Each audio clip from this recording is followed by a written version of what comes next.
Olá, meu amigo e minha amiga, sejam mais uma vez bem-vindos aqui ao canal. Pessoal, e você, por exemplo, que recebe um benefício aí de aposentadoria por invalidez, de auxílio doença, pode ser considerado um PCD e ter os direitos que nós vamos passar aqui? Olha, é bem interessante esse vídeo, viu? Vale a pena vocês assistirem. Bom, quais são as deficiências para aposentadoria? Olha aí, já começa por aí. Se você tem alguma deficiência física, mental, intelectual, sensorial, de longo prazo, com duração superior a 2 anos, pode ter direito à aposentadoria como pessoa com deficiência. Você sabia disso? Vocês viram aqui uma deficiência física, mental, intelectual ou sensorial por 2 anos. Quer dizer então, peraí, uma deficiência física que aposentou você no INSS, ela te dá os mesmos direitos de um PCD? Vamos ver aqui no vídeo, né? Os principais direitos das pessoas com deficiência: acessibilidade. É assegurado o direito de acesso público, transporte, comunicação e informação, com a eliminação de barreiras físicas e tecnológicas que possam impedir a participação plena de pessoas com deficiência na sociedade. Agora vem lá, a pessoa com deficiência, ela tem algum privilégio nas repartições públicas, empresas concessionárias de serviço público, atendimento prioritário por meio de serviços individualizados que lhe assegurem tratamento diferenciado e atendimento imediato, prioridade de atendimento nas instituições financeiras, né? Você que vê aquela pessoa, né, furando a fila, né? Quando você está lá na fila do banco, na fila do supermercado, o caixa exclusivo, vocês viram, é lei, é direito, tá? Tem muita gente que reclama, a gente sabe, né? Tá com pressa, pessoas sem paciência, as pessoas são diferentes, né? Todos nós somos diferentes um do outro, né? Mas quem reclama, quem acha ruim, pessoal, é garantido por lei, tá? PCDs têm algumas vantagens na hora, por exemplo, de comprar um carro, entre elas isenção de impostos, né? O IPI, né, que é o Imposto sobre Produtos Industrializados, o Imposto sobre Operações de Crédito, Câmbios, Seguros, tá? IOF, Imposto sobre Circulação de Mercadoria, que é o ICMS, Imposto sobre Propriedade de Veículos, que é o IPVA, né? Olha que coisa. Agora muita gente pergunta, PCD ele paga IPTU? Ele tem isenção de IPTU desde que a deficiência física, né, ele receba até um salário mínimo de qualquer instituto de previdência, tá? Não pode ultrapassar um salário mínimo. E também tem a metragem do imóvel, até 80 metros quadrados, tá? Aí consegue a isenção do IPTU. Como informar a Receita Federal, né, que eu sou o PCD? De acordo com o dispositivo, a pessoa com deficiência física, cuja limitação for atestada pelo Detran do Estado, precisa entregar na delegacia da Receita Federal mais próxima um laudo que especifique o tipo de deficiência e a incapacidade do contribuinte, por exemplo, para dirigir automóveis, tá? No caso de deficiência grave, o tempo, né, olha lá, para você se aposentar, o tempo deve ser de 25 anos de contribuição para homens e 20 para mulheres, isso em caso de doença grave. Em casos de doença moderada, né, 29 anos para homens e 24 para mulheres. E para deficiências leves, né, é 33 anos para homens e 28 anos para mulheres. Nesses casos, por exemplo, que nós falamos, né, um aposentado por invalidez, que ele alcançou, nesse caso aqui, a doença, né, o sintoma aqui, ele leve. Se ele tiver 33 anos de contribuição e as mulheres 28 anos, elas já podem se aposentar como PCD. É claro que tem que ter laudo, né, pessoal? É claro que isso também vai passar por perícia, não é assim, do dia para a noite eu viro PCD. Não é a nossa vontade, é a avaliação que é feita, tá? Quem é perguntado na perícia, né, por exemplo, da aposentadoria por deficiência? 2 fatores, né? Socioambientais, psicológicos e pessoais, onde a pessoa com deficiência interfere, né? A limitação nas atividades causadas pela deficiência, a restrição na participação do deficiente na sociedade. Então vocês vejam que não é tão simples. Agora, existe diferença entre reabilitar e PCD?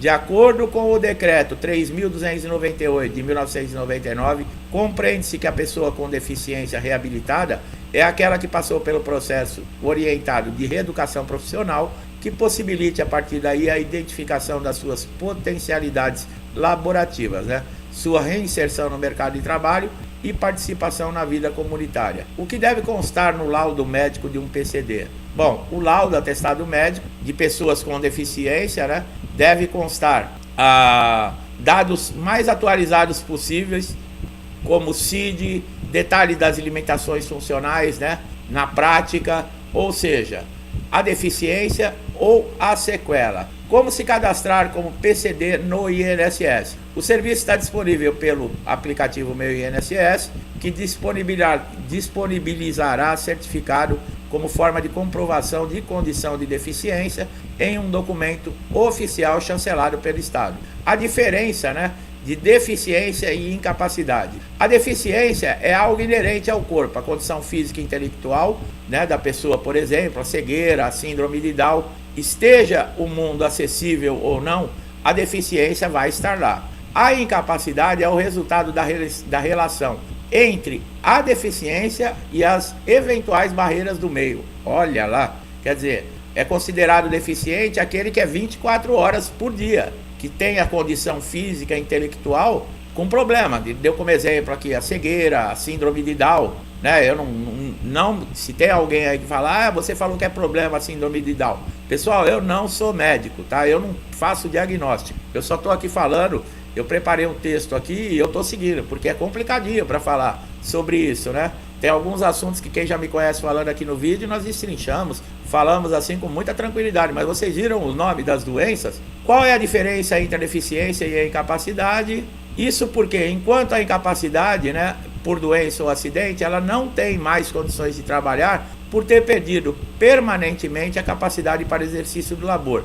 O deficiente possui plena capacidade para trabalhar dentro de suas limitações, devendo se aferir apenas e tão somente para efeitos aí, no caso de aposentadoria. Os segurados reabilitados pelo INSS são equiparados às pessoas com deficiência para preenchimento, por exemplo, de vaga em sistema de cotas em empresas, né? De acordo com a lei, esse percentual varia de 2 a 5% nos postos de trabalho, dependendo do tamanho da empresa.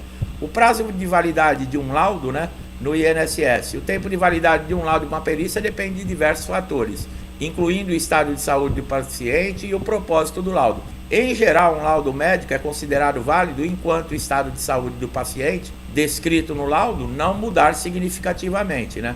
O que acontece quando é encaminhado para a reabilitação profissional? Aí já não vamos falar do PCD, né? Que o PCD ele não vai ser encaminhado. Nos casos em que for, por exemplo, constatada a inviabilidade da reabilitação profissional, né, de referência do INSS, este dará o seu parecer encaminhando para uma nova avaliação pericial a fim de verificar a possibilidade da aposentadoria por invalidez. Nesse caso, dentro de uma reabilitação, pode, né, às vezes o segurado ele nem sabe que ele tem aquele problema, mas pode se constatar nessa avaliação que ele é uma pessoa com deficiência. Tá? Ele não é um incapacitado para sua função ou para qualquer outra. Pode sofrer, por exemplo, um acidente e causar uma cegueira. Como é que nós sabemos, né? Acabamos de falar que a cegueira é considerada, né, a PCD no caso, né? Ela pode dar a aposentadoria por invalidez. Agora não me pergunte se é a cegueira de nascença ou se é de um acidente, tá, pessoal? Como eu falei, eu não sou médico. A reabilitação profissional é um serviço de educação e reeducação oferecido pelo INSS, que está completamente desestruturado. Muita gente lá aguardando, que está em análise. Uns encaminhados pelo INSS e outros encaminhados pela Justiça, passaram por entrevista com assistente social, estão aguardando. Tem muita gente que está desesperado porque está 2, 3 anos, e eu já falei que não é motivo, porque quem tem a responsabilidade de reabilitar é o INSS. Você está recebendo seu benefício, está na reabilitação, você não pode passar por pente fino, você não pode passar por revisão, seu pagamento, seu benefício não pode ser cessado, então não tem motivo para se descabelar, né, pessoal? Agora, cursos que a reabilitação oferece são cursos de EAD, né? Aquele educação à distância. Os cursos têm em média duração de 200 horas, tá? E os cursos são programador de web, agente de alimentação escolar, assistente administrativo, organizador de eventos, vendedor, secretário. Todos eles têm aquela carga horária de 200 horas, tá? Se você vai se adaptar ou não no curso, não adianta você reclamar. Se o INSS te der o curso, você tem que fazer. é como encaminhamento para reabilitação. Não adianta você reclamar, você tem que aceitar, porque é obrigatório, tá? Então fica aí, pessoal, com relação a PCD, né? Nós tiramos algumas dúvidas que a gente recebe aqui, comentários às vezes no canal, as pessoas pedindo para fazer vídeo. Então nós estamos aqui passando uma informação, trazendo uma luz sobre esse assunto, tá? Quem está chegando a primeira vez aqui no canal, pode aproveitar todos os vídeos, assista lá que vocês vão ver que a gente fala mais fluentemente, né?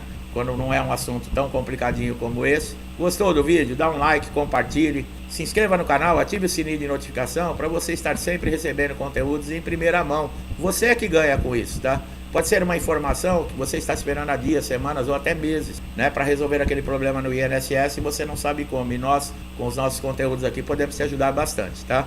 Meu amigo e minha amiga, muitos que me acompanham há muito tempo aqui no canal, eu agradeço. Que Deus abençoe sua casa, sua vida, sua família, com paz, saúde, prosperidade, alegria, amor, afeto. Tudo que eu desejo para mim e para minha família, eu desejo em dobro a todos vocês. Eu vou deixando aqui meu forte abraço e até os próximos vídeos.